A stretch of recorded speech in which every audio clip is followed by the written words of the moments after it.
Whenever you write a program or code, you might need to leave some comments. Let's say, you have worked on a part of it which is very complex, which you believe that your other team might not understand, or even in the future, when you look at your own code, you might not be able to understand what you were trying to do here those few years ago.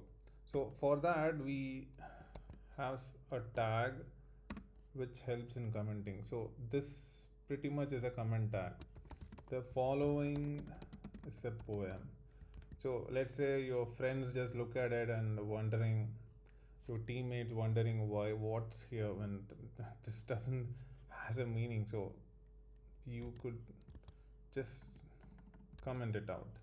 Now the best thing about comment is this comment, when you start with this tag and this closing tag, whatever comes inside that is a comment and it won't appear in the body anywhere. So see, you don't see that anywhere. Okay. And one more purpose of using comment is, let's say you have this piece of poem, but this you just wanted to show to someone that how a poem works or how pre-formatted text works, but then you just want to hide this content for some time. Like hide this in the sense you don't have to delete it. All you could do is you could just comment it out. I'm gonna comment it out.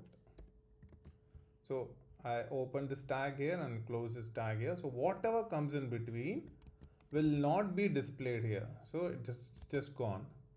So you will still have this code file, this HTML file hanging around. You will be exchanging with your colleagues, but this is not deleted. You don't need to delete that. Instead, you could just comment it out, and later, if at all you think that this is required in your website, you could just remove the comment, and voila, the poem is back.